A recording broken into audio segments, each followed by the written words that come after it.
தாரக மந்திரத்தின்படி ஜேசிஎம் மக்கள் மன்றம் என்ற பெயரிலே பல நற்காரியங்களை சும்மா பெயருக்கு செய்யாமல், பெயர் வாங்கவும் செய்யாமல் உண்மையாக செய்து காட்டி புதியையே மாற்றி வரும் நாளைய புதுச்சேரியின் விடிவெள்ளி இன்றைய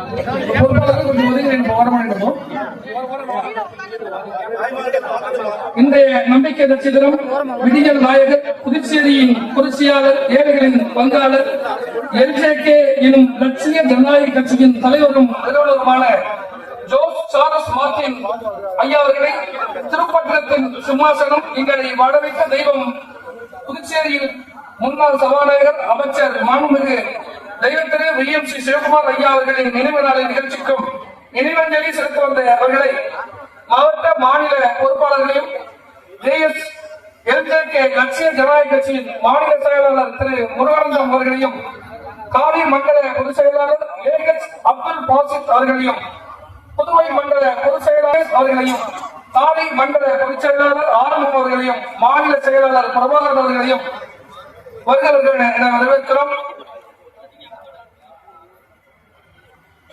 அத்துடன் திருப்பட்டணத்தின் நம்பிக்கை நாளைய சட்டமன்ற உறுப்பினர், ஏழையின்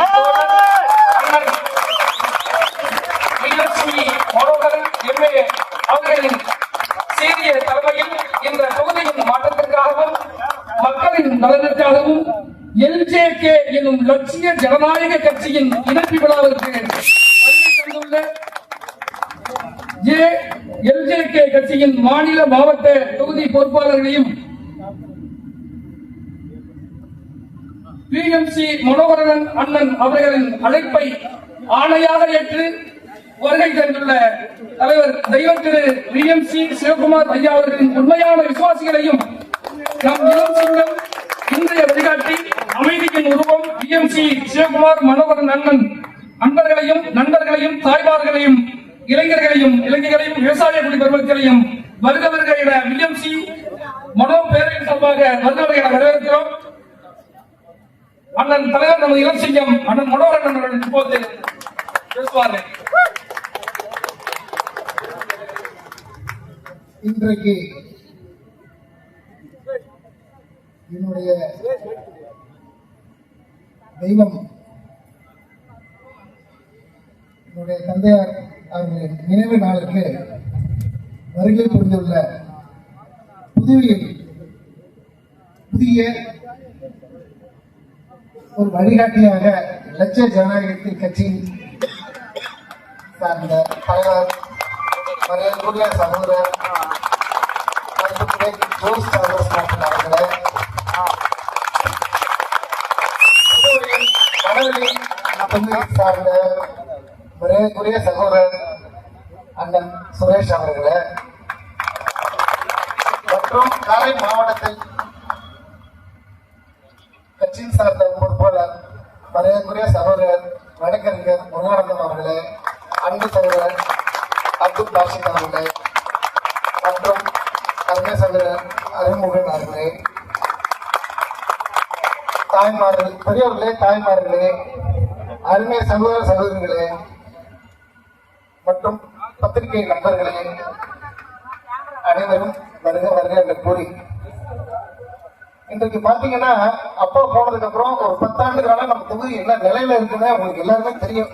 சொல்ல வேண்டிய அவசியமே இல்லை. நான் போற இடத்துலன்னா தாய்மார்கள் சொல்ற ஒரே விஷயம், அப்பா போயிட்டாங்க தம்பி, நாங்க என்ன செய்ய போறோம் அப்படிதான் சொல்றாங்க. கண்டிப்பாக இந்த வருகின்ற சட்டமன்ற தேர்தலில் நிறைய திருப்பட்டின தொகுதி கண்டிப்பாக நான் தலைவர்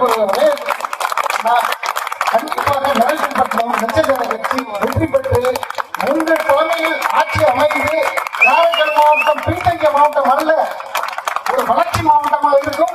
அதே போல நிறைய திருப்பட்டமும் ஒரு கண்டிப்பாக ஒரு வளர்ச்சி இருக்கும் என்ற நேரத்தில் கூறிக்கொண்டு, இந்த என்னோட தகப்பனார் நினைவு நாளை ஒரு வழிகாட்டியை எடுத்து இந்த பயணத்தை நாம் தொடங்குவோம். வெற்றி நமது, நாளை நமது என்று கூறி நன்றி. இந்த தியாக திருநாளான இன்று அந்த டிஆர்பட்டி தொகுதியில் வருகை தந்திருக்கிற எல்ஜேகே கட்சியின் தலைவரும் நிறுவனரும் புதுச்சேரியின் புதிய விடிவெள்ளி சமுதாய நல்லிணக்க நாயகர் புதுவை நாயகர் மாற்றத்தின் முதல் விதை நாளைய சட்டமன்றம் நவீன மன்னன் வறுமையின் எதிரி ஏழை பங்காளர் சமூக ஆர்வலர் எல்ஜேகே கமிட்டியின் கட்சியின் தலைவர் ஜோர்ஜ் மார்டின் சார்லஸ் அவர்களை திரு உரையாற்ற உங்களின் சார்பாக வருவதற்கு என வரவேற்கிறேன். தலைவர் ஜோயல் சார்லஸ் மார்டின் அவர்களுக்கு நமது இளம் சிங்கம் தொகுதியின் இளம் சூரியன் அண்ணன் பிஎம்சி மனோரஞ்சன் அவர்களின் சார்பாக பொன்னாடை போட்டி அறிவிக்கப்படுகிறது. அவர்களுக்கு இந்த கிராமத்தின் சார்பாகவும் தொகுதியின் சார்பாகவும் நன்றி தெரிவித்துக் கொள்கிறோம்.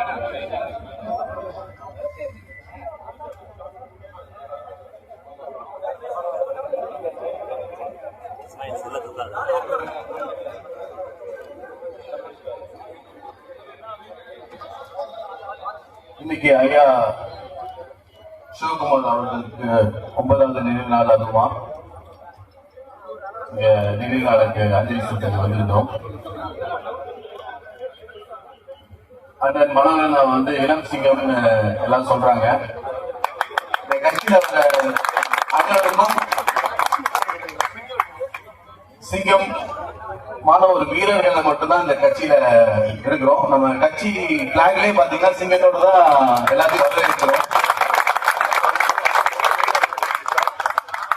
அதுல மேடையில் இருக்கும் திரு முருகானந்த மன்னன் அவர்களுக்கும் திரு ஆறுமுகம் அவர்களுக்கும் அண்ணன் அப்துல் பாஷித் அவர்களுக்கும் திரு பிரபாகரன் அவர்களுக்கும் திரு மனோகரன் அவர்களுக்கும் அனைத்து தாய்மார்களுக்கும் தந்தைமார்களுக்கும் ரத்த பந்தங்களுக்கும் இன்னைக்கு வருகை தந்திருக்கும் அனைத்து நல்ல உள்ளங்களுக்கும் என் மனமார்ந்த வணக்கத்தை தெரிவித்துக் கொள்கின்றேன். நான் அரசியல் வந்த முதல் நோக்கமே மக்கள் ரொம்ப பாதிக்கப்பட்டிருக்காங்க, ரொம்ப பின்தங்கியிருக்காங்க. நம்மளால ஏதாவது ஒரு முயற்சி, ஏதாவது ஒரு உதவி செய்யணுங்கிற ஒரு நல்ல நோக்கத்தோட தான் வந்திருக்கோம். எனக்கு அரசியல சம்பாதிக்கணுங்கிற எந்த ஒரு நோக்கமும் இல்லை, எப்படி சம்பாதிக்கணுங்கிற எந்த ஒரு அவசியமும் இல்லை. இன்னைக்கு இருக்கிற அரசியல்வாதிகள் முக்கால்வாசி பேர் பாத்தீங்கன்னா மக்கள் ஓட்டு வாங்குறது மட்டும்தான் வராங்க. அதுக்கப்புறம் அவங்களை கண்டிக்கிறதும் இல்லை. அவங்களுக்கு வாக்கு வங்கியே பார்த்துட்டு ஓட்டு கேட்டுட்டு அதோட போயிடறாங்க. மக்களுக்கு எந்த ஒரு நல்ல விஷயமும் செய்யறது இல்லை. சரி, நல்ல விஷயம் தான் செய்யலன்னா அதுக்குன்னு ஒரு போலி மருந்து மாதிரி தயாரிச்சு அதே மக்களுக்கு விநியோகித்து அதுல இருந்து காசு சம்பாதிக்கணும்னு பாக்குறாங்க. இந்த மாதிரி மோசமான விஷயங்கள், இந்த மாதிரி தவறான விஷயங்கள்லாம் எதிர்கொள்ளணும் தான் நான் என்னோட தொழிலே விட்டுட்டு உங்களுக்காக வந்திருக்கேன். அதே மாதிரி காரைக்கால பார்த்தா புதுச்சேரியில் இருக்கவங்க என்னமோ இதை ஒதுக்கப்பட்ட ஊர் மாதிரி ஆக்கிட்டாங்க. அங்கிருந்து முதலமைச்சரா இருக்கட்டும், எந்த ஒரு அமைச்சரா இருக்கட்டும், யாரும் மக்களோட என்ன நிலைமைங்கிறத கூட பாக்குறது இல்ல. இங்கெல்லாம் பாத்தீங்கன்னா விதவைகள் அதிகமா இருக்காங்கன்னு சொல்றாங்க. இன்னமும் கலாச்சாரமும் இங்க நிறைய இருக்குன்னு சொல்றாங்க. போதைப் பொருள் அடிமையாய் நிறைய பிரச்சனைகள் இங்க இருக்கும் இன்னும் சொல்றாங்க. இவங்களுக்கெல்லாம் நல்ல ஒரு சுய உதவி குழு, மகளிருக்கெல்லாம் ஒரு சுய உதவி குழு மாதிரி செஞ்சு அவங்களுக்கு ஏதாவது உதவி செய்யணுங்கிற ஒரு நல்ல எண்ணம் இது வரைக்கும் இங்க ஆட்சி பண்ணவங்களுக்கு ஒரு இருந்ததில்லை. இதெல்லாம் பார்த்து பெண்கள் பிள்ளைகளுக்காக முதல்ல நான் பெண்கள் பிள்ளைகளுக்கு இங்க உதவி பண்ணணும் வந்தேன். நம்மளுக்கு மக்கள் இன்னமும் இவ்வளவு கஷ்டப்படுறாங்களே, நம்மளோட வாழ்க்கை எங்கேயோ இருக்கு, நம்ம பாட்டுக்கு ஏதோ ஒரு வாழ்க்கையில வாழ்ந்துட்டு இருக்கோம். இந்த பிரச்சனைகள் எல்லாம் தீக்கணும்னு ஒரு நல்ல நோக்கத்தை தான் வந்திருக்கோம். அது உங்க அனுபவம் ஆதரவு என்னைக்கும் தேவை. அதே மாதிரி எப்ப பார்த்தாலும் நம்ம மீனவர்களை சும்மா புடிச்சிட்டு போயிடுறாங்க ஸ்ரீலங்கால இருந்து. நான் எப்பவுமே சொல்றது என்னன்னா, ஒரு கொலை குற்றம் பண்ணல. மீனவர்கள் அவங்க மீன் பிடிக்கிறதுக்காக செல்றாங்க. அது ஏதாவது பிரச்சனை இருந்தா நம்ம கூப்பிட்டு வச்சு பேசி இது சுமூகமா முடிக்கணுமே தவிர, இது எப்ப பார்த்தாலும் அரெஸ்ட் பண்ணி இது ஒரு ஓயாத. நான் சின்ன வயசுல டிவி ஆன் பண்ணும் போதுல தெரியும், இந்த மாதிரி மீன் காரைக்கால் தமிழ்நாட்டுல மீனவர்கள் பிடிச்சாங்க, ராமேஸ்வரத்துல பிடிச்சாங்க. இது காலங்காலம் நான் கேட்டுட்டே இருக்குமே தவிர இது வரைக்கும் ஒரு நடவடிக்கை எடுத்த மாதிரி தெரியல. சோ அதுக்காக நான் நம்ம ஸ்ரீலங்கன் அம்பாசிடர் லாஸ்ட் டைம் 23 பேர் அரெஸ்ட் ஆயிருந்தாங்க. அவங்க எங்களோட உதவிதான் இங்க செஞ்சு எங்களோட கான்டாக்ட்ல இங்க எல்லாத்துக்கும் அவங்களை சந்திச்சு அவங்க லாயர்லாம் அப்பாயின் பண்ணி எவ்வளவு சீக்கிரமா வெளில எடுத்துட்டு வரணுமோ எடுத்துட்டு வந்தோம். அவங்க வெளில எடுத்துட்டு வந்து நம்ம தமிழ்நாட்டுக்கு வந்து இங்க ரிட்டர்ன் வந்துட்டாங்க. அது கூட நம்ம அரசாங்கத்துக்கு தெரியாம கேட்டா மெயில் இன்னும் வரலன்னு சொல்லி உட்கார்ந்து இருக்காங்க. அடுத்தது வந்து 11 பேரை நேற்று அரெஸ்ட் பண்ணிருக்காங்கன்னு சொல்றாங்க. இப்ப நம்ம இந்தியன் அரசாங்கம் நம்ம ஸ்ரீலங்காவுக்கு நிதி உதவி மட்டும் 50,000 கோடிக்கு மேல நம்ம செஞ்சிருக்கோம். இந்திய அரசாங்கம் அப்படி ஒரு நாட்டுக்கு வந்து நம்ம 50,000 கோடி நிதி உதவி செய்யும் போது ஒரு மீனை பிடிக்கிறதுல அவங்களுக்கு என்ன பிரச்சனை? இதுக்காக நான் வந்து அந்த அமைச்சர்கிட்ட பேசி அடுத்த இது காரைக்கால்ல ஒரு 10ஆம் தேதி டு 13ஆம் தேதி வராங்க இந்தியாவுக்கு. அந்த ஸ்ரீலங்கன் அம்பாசிடர், ஹை கமிஷனர், அதுக்கப்புறம் அந்த மினிஸ்டரை வர சொல்லி காரைக்கால்ல நம்ம சைடுல ஒரு 5 பேர் குழுவும் அவங்க சைடுல ஒரு 5 பேர் குழுவும் போட்டு இதை இமீடியட்டா தீர்க்கணும்னு சொல்லி இப்ப வரவேற்கிறோம். கண்டிப்பா இதுக்கு ஒரு நிரந்தரமான ஒரு தீர்வு தேவை. இது எப்ப பாரு உட்கார்ந்து நம்ம ஆளுங்க அங்க வந்து ட்ரீட் பண்ற விதமும் சரியில்லை. ஆர்மி என்னமோ அரெஸ்ட் பண்ணா ஏதோ நம்மளோட ஒரு கொலையாளி மாதிரியும் நம்மள ஒரு தேச துரோகி மாதிரி பாக்குறாங்க. இதெல்லாம் போக்கி நல்ல அவங்க வாழ்வாதாரம் அமைச்சு கொடுக்க வேண்டும். அதே மாதிரி நம்ம விவசாயத்துக்கு இன்னும் காவேரியில இருந்து தண்ணி ஒழுங்கா வரதில்லைன்னு சொல்லி சொன்னாங்க. இவ்வளவு அரசாங்கம் இருந்துச்சு, காங்கிரஸ் தான் இதுல ஆளுமையா இருந்தாங்க. மேலே காங்கிரஸ் கர்நாடகால காங்கிரஸும் வந்தாங்க, பிஜேபியும் வந்தாங்க. எல்லாரும் வந்து கடைசி வரைக்கும் ஆட்சி தான் வந்தாங்களே தவிர மக்களுக்கு இது வரைக்கும் ஒரு தண்ணி குடிநீர் வந்து தமிழ்நாட்டுக்கு வந்து செஞ்சு தர முடியல. ஆனா இதே நம்ம தமிழ்நாடு வந்து அவங்களுக்கு கரெக்ட் கொடுக்குறோம், அவங்களுக்கு அனைத்து வசதியும் நம்ம செஞ்சு கொடுக்குறோம். நம்ம மொழியே வந்து அவங்களுக்கு தாரவார்த்தை கொடுத்துருக்கோம். அந்த மொழிகள் தான் அவங்களோட மொழியே பிறந்துச்சு. அப்படி இருக்கும்போது நம்ம வந்து ஒரு தண்ணீர் கூட கொடுக்க மாட்டாங்கன்னா இது எவ்வளவு ஒரு மோசமான நிலை. இதுக்கு கண்டிப்பா நாங்க ஆட்சிக்கு வந்தோம்னா கண்டிப்பா இது எல்லாத்துக்குமே ஒரு வழி பண்ணி கொடுப்போம். கண்டிப்பா சென்ட்ரல் மினிஸ்டர் எல்லாம் பேசி இதுக்கு தீர்வு கண்டிப்பா நம்ம உருவாக்கி கொடுத்து நம்ம விவசாயிகள் வந்து நல்லா இருக்கணும். அதே மாதிரி விவசாயம் மட்டும் நம்ம எப்பவுமே வெறும் நெல் விதைக்கிறதோ இருக்கிற விவசாயம் மட்டும் பண்ணாம எப்படி விவசாயத்துல அதிகமா வருமானம் ஈட்டுறதுங்கிறதுக்கும் நாங்க ஒரு இன்குபேஷன் சென்டர், அதான் நான் சொல்லியிருக்கேன், என்னோட சொந்த செலவுல ஒரு 100 கோடி செலவுல மகளிர் மட்டும் இல்லாம அனைவருக்கும் ஒரு சென்டர் மாதிரி போட்டு அந்த சென்டர்ல வந்து இனோவேஷன் நம்ம ஒரு பொருளை வந்து எப்படி அதோட விலையை அதிகப்படுத்துறது. இப்ப நம்ம இங்க ஒரு தென்னை மரத்துல தென்னங்காய் எடுக்கணும்னா அது எப்படி நம்ம வெளிநாட்டுக்கு எக்ஸ்போர்ட் பண்றது, அதே மாதிரி மீன் பிடிச்சா அந்த மீன் எப்படி நம்ம எக்ஸ்போர்ட் பண்றது, அது எல்லாத்துக்குமே டிஜிட்டலா பிளாட்ஃபார்ம்லாம் போட்டு ஒரு இன்குபேஷன் சென்டர்லாம் பண்ணி நம்ம இன்வெஸ்ட் பண்ணி அதை தரத்தை உயரத்துக்கு வழி பண்ணிட்டு இருக்கோம். அது போக ஹாஸ்பிட்டல்ல போனா டாக்டர் இல்ல, மருத்துவம் இல்ல. அப்ப எதுக்கு ஹாஸ்பிட்டல் மட்டும் வச்சிருக்காங்கிறது யாருக்குமே புரியாத ஒரு விஷயமா இருக்கு. காரைக்கால் பொறுத்த வரைக்கும் ஒரு ஹாஸ்பிட்டலை கட்டி ஒரு மருத்துவம் கூட செய்ய முடியல. எதுக்கு இந்த அரசாங்கம்? ஒரு மக்கள் ஒரு அம்மா வந்து ரீசெண்டா பார்த்தா 2 மணி நேரம் அவங்க குழந்தை அடிபட்டு அவனுக்கு ட்ரீட்மெண்ட் கொடுக்கறதுக்கு அங்க உட்காந்து காத்துட்டு இருந்தாங்கன்னா கேட்டா டாக்டர் வரலன்னு சொல்றாங்க. இதெல்லாம் யார் பார்க்கணும்? ஹெல்த் மினிஸ்டர் என்ன பண்ணிட்டு இருக்காரு, சிஎம் என்ன பண்ணிட்டு இருக்காங்கன்னு ஒன்னும் புரியல.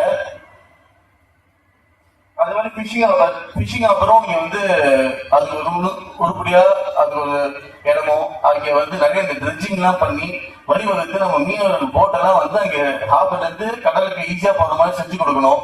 அன்னைக்கு வந்து டிராக்டர்ல உதவி கேட்டிருக்காங்க, இந்த மாதிரி அவங்க படகெல்லாம் இங்க ஈஸியா சுலபமா எடுத்துட்டு போக முடியலன்னு. அது எங்களால முடிஞ்ச உதவி செய்யறோம்னு சொல்லியிருக்கோம். அடுத்த வாட்டி நான் இங்க காரைக்கால் வரும்போது சில நிதி உதவி எல்லாம் வச்சிருக்கோம். அப்புறம் அதானி போர்ட் நம்ம தமிழ்நாடையும் விட ஆந்திராவும் விட ஒரு மிகப்பெரிய போர்ட்டா நம்ம இதை வல்லரசு போர்ட் மாதிரி இதை கொண்டு வரணும். ஒரு இன்டர்நேஷனல் ட்ரேடிங் அளவுக்கு இதை வந்து உருவாக்கணும். இந்த மாதிரி போர்ட்லாம் உருவானாதான் இங்க இருக்க வேலை வாய்ப்புலாம் அதிகப்படுத்த முடியும். நிறைய இண்டஸ்ட்ரிஸ் வருவாங்க, இங்க இருந்து எக்ஸ்போர்ட் பண்ண முடியும். சோ அதுக்கும் எங்களால முடிஞ்ச உதவி நாங்க செஞ்சுட்டு இருக்கோம். இது அதானி கூட உட்கார்ந்து இது எப்படி நம்ம மேன்மைப்படுத்தி எப்படி ஒரு 10,000 பேருக்கு வேலை வாய்ப்பு கொடுக்கறதுங்கிறது நாங்க டிஸ்கஸ் பண்றதுக்கு வேலை செஞ்சுட்டு இருக்கோம். ஐயா சிவகுமார் ஐயா இருக்கும்போது தான் 1996 ஹைட்ரோ பவர் வந்து ரெடி பண்ணி கொடுத்தாங்க. அதுல வர வருமானத்தெல்லாம் இன்னைக்கு இருக்கிற சிஎம் வந்து நலத்திட்ட உதவிக்கு சொல்லி இங்க இருக்க காசு எடுத்து கொடுத்து கடைசியில் அந்த ஹைட்ரோ பவர் சென்டரே வந்து க்ளோஸ் பண்ற அளவுக்கு நிலைமை இன்னைக்கு மோசமா இருக்கு. இந்த கரண்ட் இதெல்லாம் அத்தியாவசியமான ஒரு விஷயம். இதெல்லாம் பேசிக்கா ஒரு ஸ்டேட்டுக்கு வந்து இதெல்லாம் இருந்தாதான் நம்ம ஒரு வாழ்வாதாரமே உயர முடியும். ஒரு வீட்டுக்கு கரண்ட் வேணும், ஒரு வேலை செய்யற இடத்துல கரண்ட் வேணும், இண்டஸ்ட்ரீஸ் கரண்ட் வேணும். சோ இதெல்லாமே வந்து கண்டிப்பாக நாங்க ஆட்சிக்கு வந்து இதெல்லாம் செஞ்சு தருவோம். அதே மாதிரி சனீஸ்வரன் கோயில், நம்ம எந்த கிரகமும் நம்மளுக்கு வந்தாலும் கவலைப்பட மாட்டோம். ஆனா 7 நாட்டு சனி வந்துச்சுன்னா நம்ம எல்லாரும் கவலைப்படுற ஒரே விஷயம், நம்ம ஜாதகத்துல சனி பகவானை வந்து எப்படியோ நம்ம வந்து இது பண்ணிடக்கூடாதுதான். அப்படிப்பட்ட ஒரு சனீஸ்வரன் கோயிலே இங்க இருக்கும் போது இதை ஒரு டெம்பிள் சிட்டியா உலகத்துல இருந்து அனைவரையும் தமிழர்கள் மட்டும் இல்லாம இன்டர்நேஷனல் டூரிசம் எப்படி இங்க வர வச்சு இந்த மாதிரி கோயிலெல்லாம் சீர்படுத்தி எப்படி நம்ம வந்து இதுல இருந்து ஒரு ரெவன்யூ ஜெனரேட் பண்றது, அங்க இருக்க ஒரு சுத்தி வாழ்ற மக்களுக்கு எப்படி ஒரு வாழ்வாதார உயர்த்துறதுங்கிறத கண்டிப்பா நம்ம வந்ததுக்கு அப்புறம் டெம்பிள் டூரிசம்காகவே நம்ம பிளான் பண்ணுவோம். அதே மாதிரி இங்க ஒரு டொமஸ்டிக் மினி ஏர்போர்ட் வந்து கண்டிப்பா போடணுங்கிறது தான் எங்களோட கோரிக்கை. அப்பதான் இங்க சுத்தி இருக்கிற மாவட்டங்கள் அங்கெல்லாம் இருந்து நம்ம வாழ்வாதாரம் உயர்வுக்கு ரொம்ப வசதியா இருக்கும், யூஸ்ஃபுல்லா இருக்கும். அது போக கடைசியா நாங்க வந்து பெண்களுக்கு நலத்திட்டங்கள் நாங்க என்னெல்லாம் வந்தா என்னெல்லாம் ஸ்கீம்ஸ்ங்கிற மாதிரி நாங்க அனௌன்ஸ் பண்ணிருக்கோம். அதுல முக்கியமான 6 விஷயங்கள் பாத்தீங்கன்னா, மகளிருக்கு மாசம் 4000 ரூபாய், வருஷத்துக்கு 60,000 சொல்லி அனௌன்ஸ் பண்ணிருக்கோம். இரண்டாவது, வறுமை கோட்டு கீழே இருக்கிற பெண்களுக்கு வந்து கல்யாணத்துக்கு வந்து 1 லட்சம் பணமும் அது 10 கிராம் தங்கமும் அறிவிச்சிருக்கோம். கர்ப்பிணி பெண்களுக்கு 35,000 பணமும் அதே மாதிரி அவங்களுக்கு தேவையான சத்து மாத்திரைகள் அனைத்து ஜெய்சியம் கிட்னு சொல்லி அமைச்சிருக்கோம். நாங்க வந்து 6 எல்பிஜி சிலிண்டர்ஸ் இலவசமா அறிவிச்சிருக்கோம். அப்புறம் விதவைகளுக்கு, கணவரால் விடப்பட்ட பெண்களுக்கு, ஆதரவற்ற பெண்களுக்கு, கல்யாணம் ஆகாம முதியோர்களுக்கு அவங்களுக்குலாம் வருஷம் 50,000 பணம்ங்கிறத அறிவிச்சிருக்கோம். 60,000 பணம் அவங்களுக்கு பண வசதி செய்யணுங்கிறத அறிவிச்சிருக்கோம். அது போக நம்ம கல்வித்தரம் வந்து ரொம்ப மோசமா இருக்கு. இன்னைக்கு ஒரு டீச்சர் கிட்ட பேசிட்டு இருந்தா அதை சொல்றாங்க, பசங்க எல்லாம் இன்னைக்கு வந்து 8ஆம் வகுப்பு 9ஆம் வகுப்புனா போதைப் பொருட்களை போட்டுட்டு இன்னைக்கு டீச்சர் எப்பட பெல் அடிச்சா வீட்டுக்கு போறான்னு சொல்லிங்கிற நிலைமை இன்னைக்கு அவள நிலை இன்னைக்கு இருக்கு இல்லை காரைக்கால. இந்த அவள நிலையை மாத்தி அரசாங்க பள்ளிக்கு பெற்றோருக்கு வந்து எக்ஸ்ட்ரா பாரமா இல்லாம பிரைவேட் ஸ்கூல்ல போய் நல்ல தரமான கல்வின்னு சொல்லி அவங்க கை காசை வர சம்பளத்துல பாதி காசு வந்து அவங்க படிப்புக்கே போயிடுது. அப்படி ஒரு நிலைமை இல்லாம வருஷத்துக்கு 20,000 பெற்றோர்கள் அவங்க குழந்தைய கவர்மெண்ட் ஸ்கூலுக்கு அனுப்பிச்சா நம்ம பெற்றோருக்கு 20,000 அறிவிச்சிருக்கோம் வருஷத்துக்கு. இது போக நிறைய நலத்திட்டங்கள் நாங்க சொல்லியிருக்கோம். அது மாதிரி கேட்டாங்க, இதெல்லாம் சும்மா சொல்லிட்டு போயிருவீங்க, இது எப்படி சாத்தியமானு. நான் சொன்னேன், ஃபர்ஸ்ட் சென்ட்ரல் கவர்மெண்ட்ல இருந்து நம்மளுக்கு 500 கோடி பணம் கொடுக்குறாங்க. அந்த பணத்தை செலவழிக்காம வருஷம் திரும்பி ரிட்டர்ன் அனுப்பிச்சுட்டு இருக்காங்க. இங்க இருக்க சிஎம் கேட்டா வந்து ஒரு பிளான் போட முடியல. ஏன்னா சென்ட்ரல் கவர்மெண்ட் என்ன சொல்றாங்கன்னா, இந்த பணத்தை வந்து ஊழல் செய்யக்கூடாது, இது கரெக்டா கணக்கு வழக்கு கேட்கறாங்க. அந்த கணக்கு வழக்கு இவங்களால கொடுக்க முடியாதுனால 500 கோடியை வருஷம் திரும்பி ரிட்டர்ன் அனுப்பிச்சுறாங்க. அந்த ஒரு அவலநிலை இல்லாம நம்ம இந்த வருஷம் வர சென்ட்ரல் கவர்மெண்ட் வர ஃபண்ட்ஸ், நம்மளோட ஓவரால் இன்ஃப்ராஸ்ட்ரக்சர் டெவலப்மெண்ட், நம்மளோட இண்டஸ்ட்ரீஸ் வர வச்சு இளைஞர்களுக்கு வேலை வாய்ப்பு, இந்த மாதிரி நிறைய திட்டங்கள் நாங்க பிளான் பண்ணிட்டு இருக்கோம். அதுக்கெல்லாம் நம்ம அன்பும் ஆதரவும் என்னைக்கு தேவை. நான் எப்படி என்னோட சொந்த தொழிலையும் வேலையும் விட்டுட்டு நான் உங்களுக்காக வந்திருக்கணும். அந்த நம்பிக்கையோட நீங்களும் எனக்கு நம்பி ஓட்டு போட்டாதான், எங்களோட வேட்பாளர்களை ஓட்டு போட்டாதான் நாங்க ஜெயிக்க முடியும். ஜெயிச்சு கண்டிப்பா புதுச்சேரியை வந்து நம்ம ஒரு உலகத்திலேயே வந்து வேக்கத்தக்கிற ஒரு ஸ்டேட்டா மாற்றணுங்கிறது என்னோட ஒரே நோக்கம். உலகத்தையே நம்ம எதிர்காலம் இருக்கணும். நம்ம அந்த காலத்து மன்னர்கள்லாம் நம்ம மொழிக்காகவும் நம்ம மக்களுக்காகவும் நம்ம இனத்துக்காக எவ்வளவு தேவை செஞ்சிருக்காங்க. உலகத்திலேயே முன்னோடியா இருந்திருக்கோம். இதெல்லாம் வந்து காலம் போற போக்குல நம்ம அழிக்கப்பட்டது. திரும்பி நம்ம வந்து நம்ம அதே முதலிடத்துக்கு வந்து இந்த உலகத்துக்கே ஒரு எடுத்துக்காட்டா இருக்க வேண்டும் சொல்லி நன்றி பெற்று விடைபெறுகிறேன். நன்றி, வணக்கம்.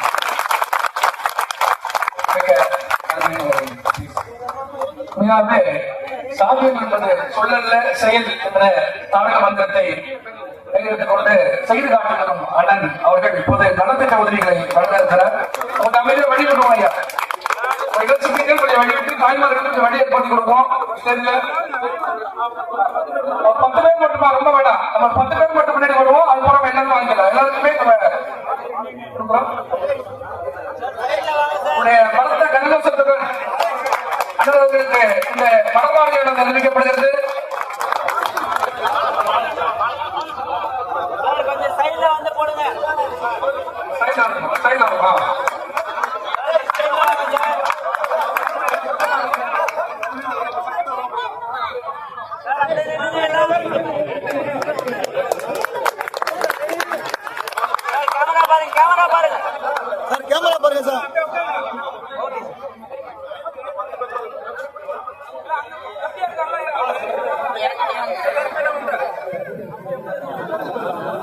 நீங்க வழி ஏற்படுத்தி கொடுப்போம், நீங்க வழி எடுத்து கொடுப்போம். தாய்மார்கள் அந்த வலது பக்கமா வந்து இடது பக்கமா இறங்கிக்கலாம்.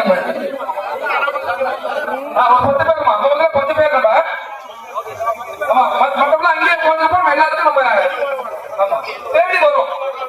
நம்முடைய உதவி எப்போதுமே தேடி வரும். மக்களை அழைக்கக்கூடிய அளவுக்கு தான் அந்த புதிய கட்சியை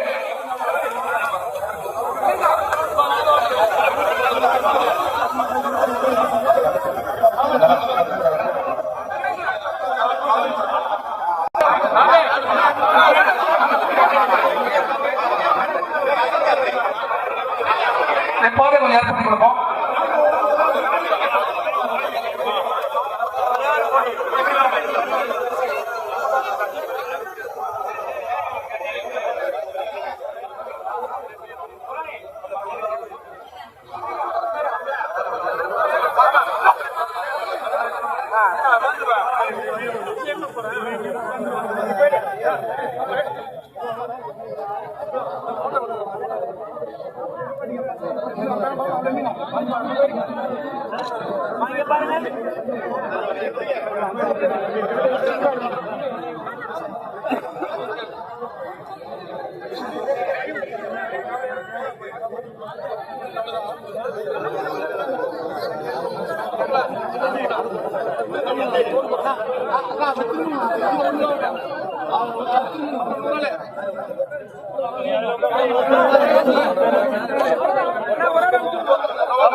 தீவிரப்பட்டத்தின் மீனவ சமுதாய மக்கள் இலங்கை ராணுவத்தால் சிறைபிடிக்கப்பட்டு அவர்கள் தற்போது இங்கே வெளியேற்றிருக்கிறார்கள்.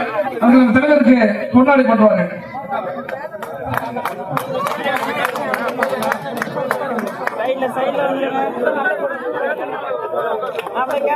தீவிரப்பட்டினம் பட்டினச்சேரி மீனவ சமுதாய அன்பர்கள் சார்பாக தலைவர்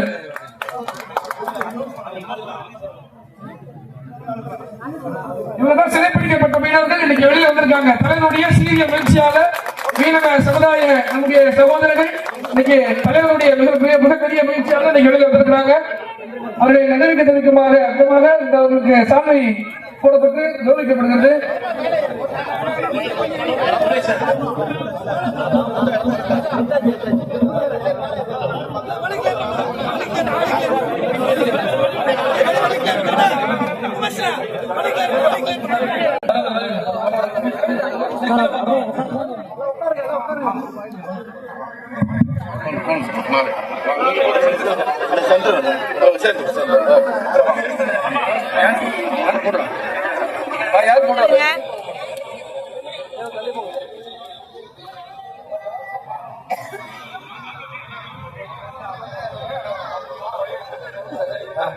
கொஞ்சம் அமைதியா இருப்போமா?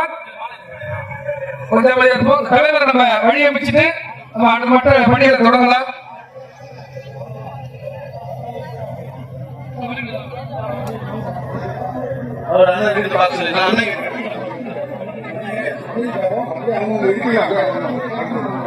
தாய்மார்கள் அந்தந்த இருக்கையில் அப்படியே அமைதி வருங்க.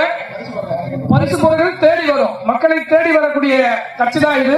யாரையும் அலக்களிக்காம யார் வீட்டு வாசலையும் கைகட்டி வாய்ப்பட்டு நிற்காம மக்களுக்கு தேவையான சேவையை மக்களுக்கு தேவையான விஷயங்களை வீடு தேடி உங்க இடத்துக்கு வந்து கொடுக்கக்கூடிய கட்சி தான் நம்முடைய கட்சி. அதன் சார்பாக உங்களுடைய